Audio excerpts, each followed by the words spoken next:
Retirement was supposed to be her reward for 25 years of military service. But when her quiet suburban life was shattered by a desperate phone call, she discovered some battles can't be left on foreign soil. Colonel Rebecca Stone had been enjoying her morning coffee on the porch of her modest home in Pine Ridge, Colorado, for exactly 187 days. She counted because routine had kept her sane through 3 tours in Afghanistan, 2 in Iraq, and more classified operations than she cared to remember.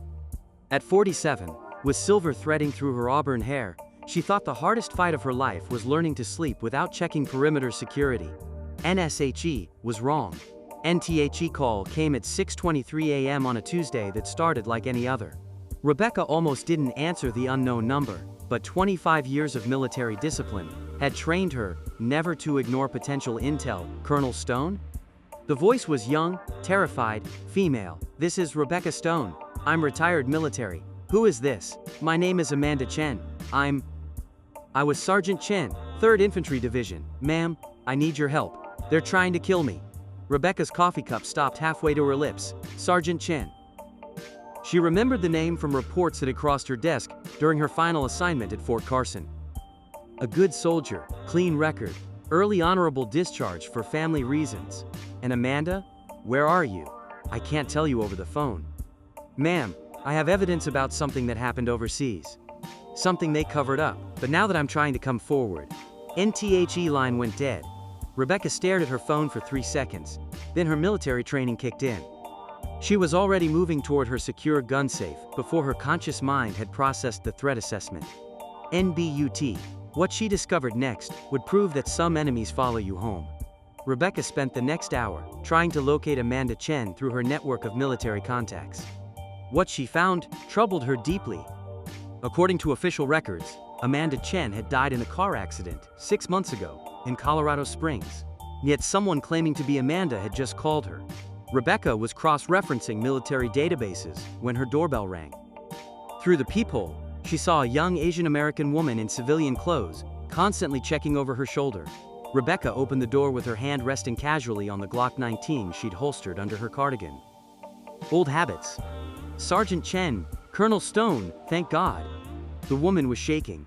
"I know my death was reported, but I had to disappear." "What I know, they killed 3 other people to keep it quiet." Rebecca stepped back to let her in, automatically scanning the street for surveillance. "Clear. Start from the beginning. And Amanda, you call me Rebecca now. I'm retired, remember?" Amanda Chen looked like she hadn't slept in weeks. Dark circles under her eyes. Nervous energy that Rebecca recognized from soldiers suffering from severe PTSD.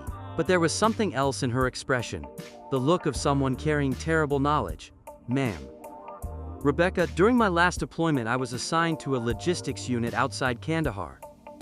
We were supposed to be tracking supply shipments, routine stuff, but I started noticing discrepancies." "What kind of discrepancies?" "Weapons and ammunition going missing, not just small amounts, entire shipments. At first, I thought it was typical shrinkage, maybe some black market trading by local contractors." Rebecca nodded. Supply chain corruption was unfortunately common in combat zones. But then I started tracking the missing equipment more carefully. The weapons weren't being sold on the black market. They were being delivered to specific locations, always the same people picking them up. "Local militants?" Amanda shook her head.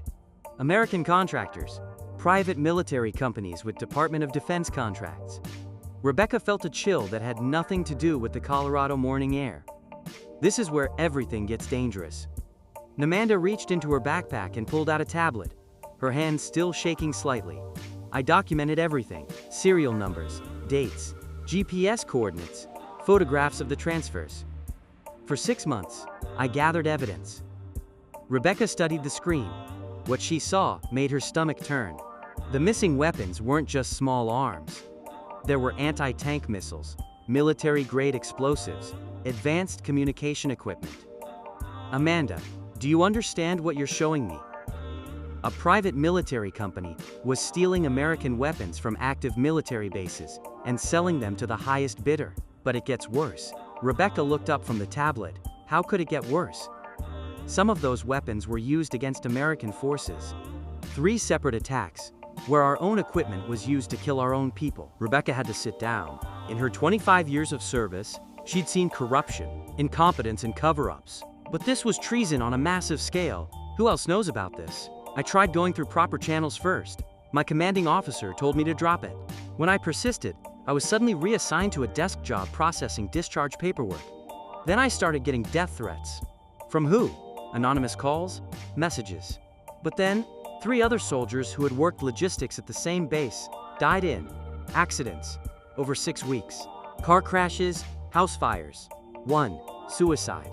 Rebecca studied Amanda's face. The young woman wasn't lying. Rebecca had interrogated enough people to know. So you faked your own death? A friend in military intelligence helped me disappear. But Colonel, Rebecca, they're still out there, still stealing weapons, still getting people killed. And now they know someone has evidence. Rebecca walked to her window and looked out at the quiet suburban street. After 25 years of protecting America from foreign enemies, she'd never imagined she'd have to protect it from enemies within. Amanda, why come to me? Because your reputation in military circles is legendary. They called you the Bulldog. Because once you latched onto something, you never let go. And because Amanda hesitated. And because what? Because you're one of the few high-ranking officers who never took contractor money after retirement. You haven't seen the biggest surprise yet. NTHE phone call that changed everything. Rebecca was studying Amanda's evidence when her secure military phone, the one only a handful of people had access to, rang Colonel Stone. Her voice was automatically crisp, professional. Rebecca, this is General Patricia Hayes. Rebecca straightened instinctively. General Hayes had been her commanding officer during her final assignment, and one of the few people in the military Rebecca genuinely respected. In General Hayes, ma'am. Rebecca, I need to ask you something, and I need complete honesty. Have you been contacted by anyone claiming to be Amanda Chen?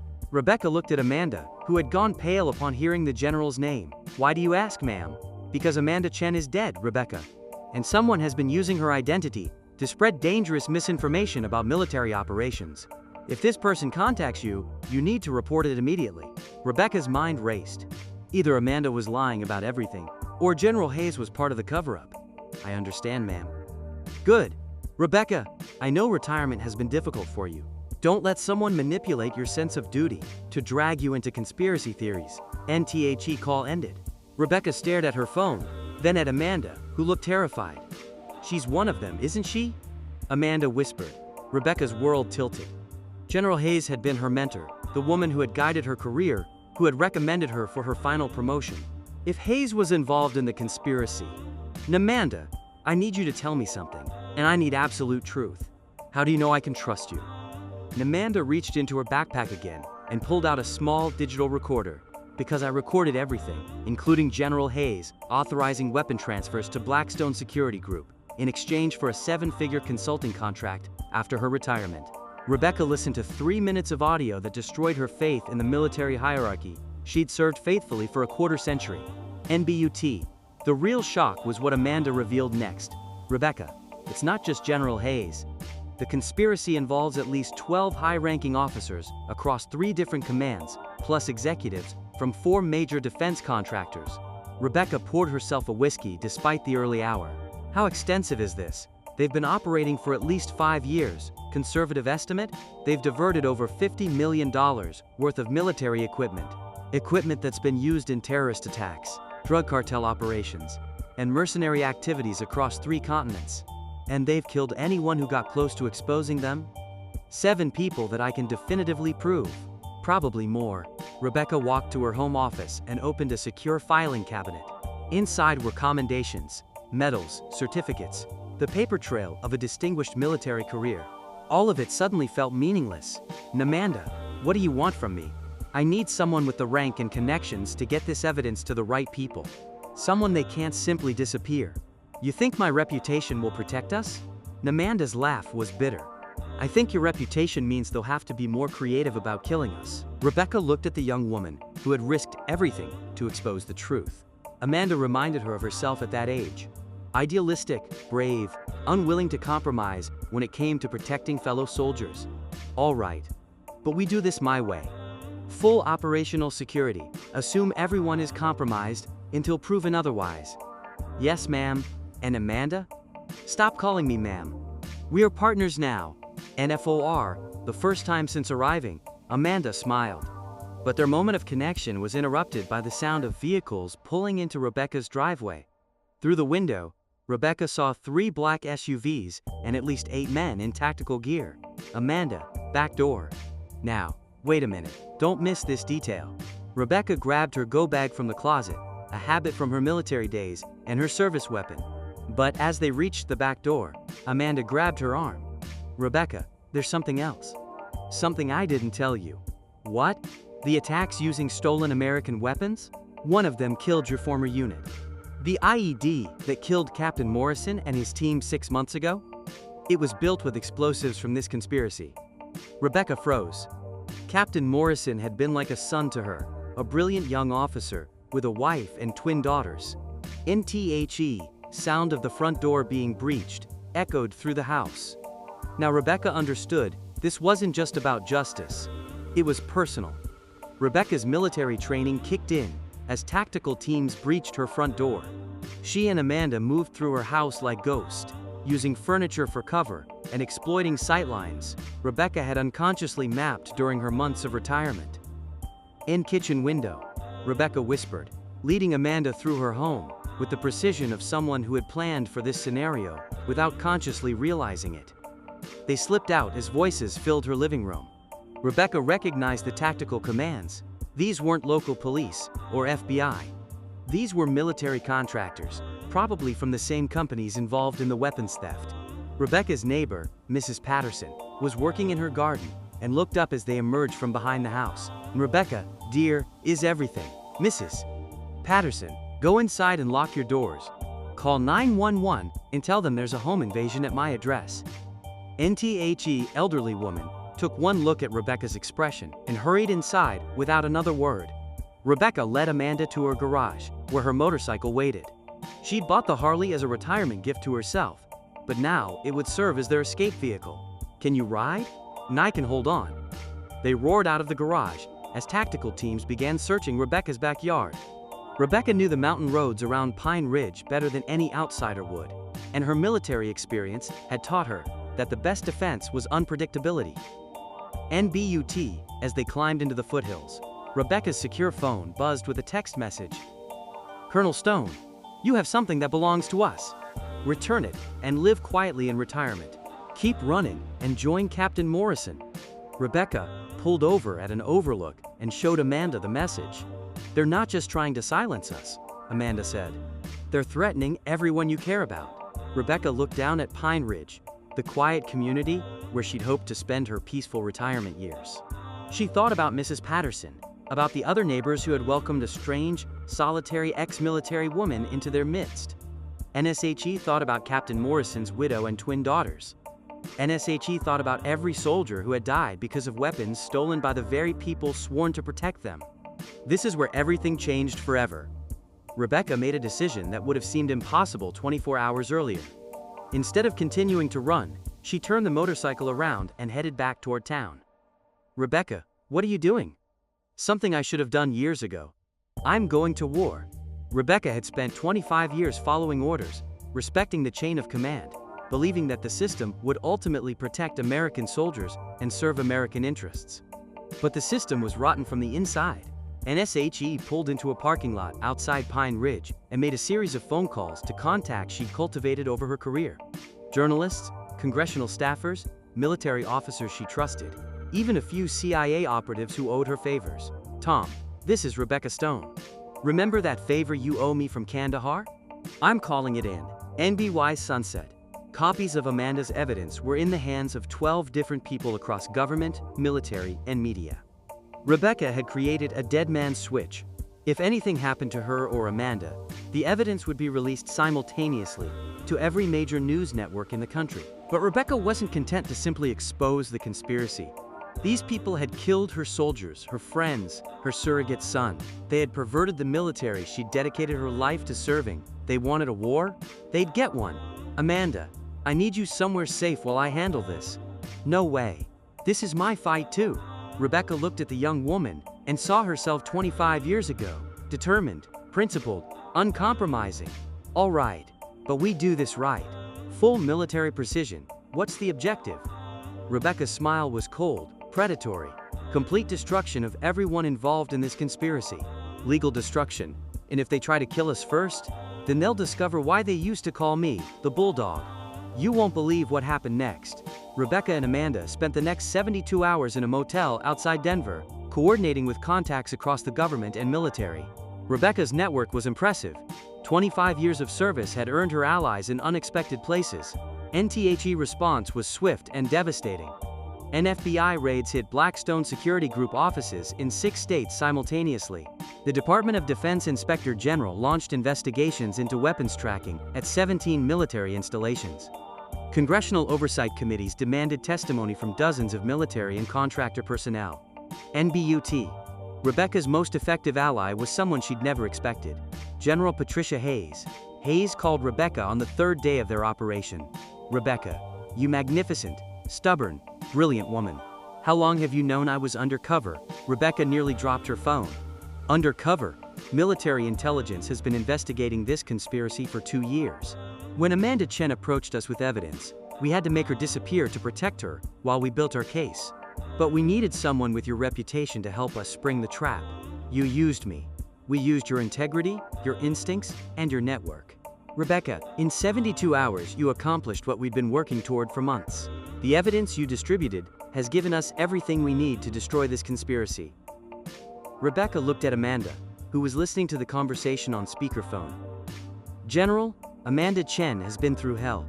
She's been hunted, terrorized, living in fear, and now she's going to be awarded the Medal of Honor for her service to this country. Amanda started crying. Rebecca. General Hayes continued. We have arrest warrants for 47 people, including 3 active generals and the CEOs of 2 major defense contractors.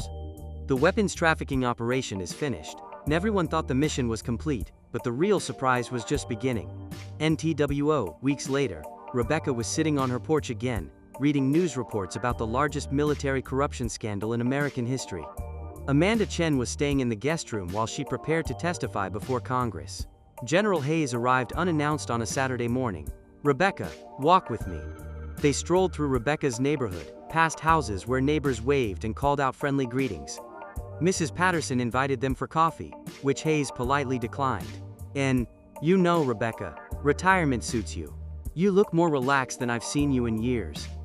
Patricia, what do you want? Hayes smiled. Straight to the point. I've missed that about you. They stopped at a small park where children were playing on swings and slides. Rebecca, how would you like to come back to active duty? I'm retired. You could be unretired. Full-bird Colonel. Special assignment to the Department of Defense Inspector General's office. Your job would be to investigate exactly the kind of corruption we just exposed.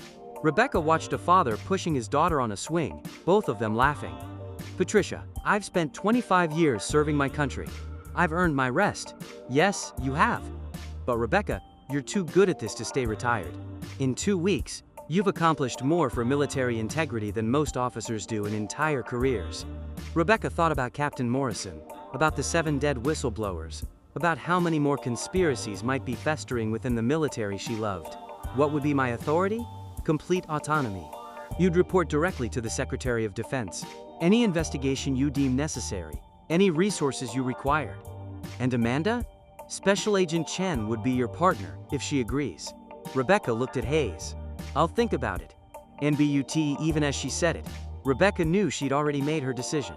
Some people were born to fight injustice, and retirement couldn't change fundamental character.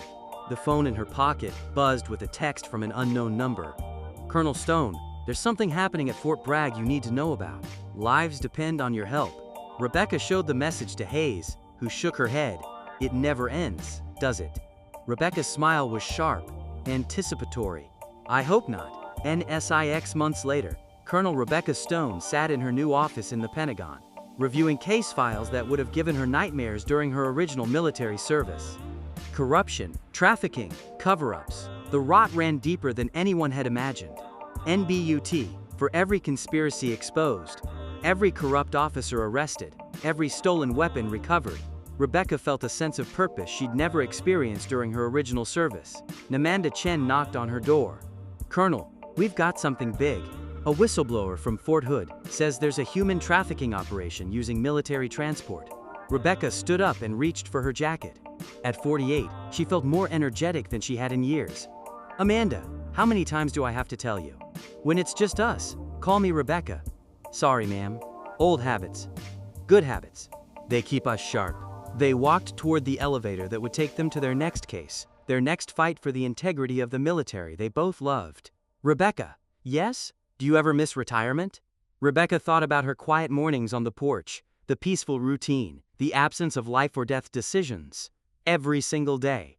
Then why do we keep doing this? Rebecca's answer was simple: carrying the weight of 25 years of military service and 6 months of hunting corruption, because someone has to. And we're very, very good at it. NTHE elevator doors closed as they headed toward their next mission. For Colonel Rebecca Stone, retirement had been just a brief intermission. NTHE real war was just beginning. Some people retire from service. Others discover that service is who they are, not just what they do. Colonel Rebecca Stone learned that the fight for justice doesn't end with discharge papers, it just changes battlefields.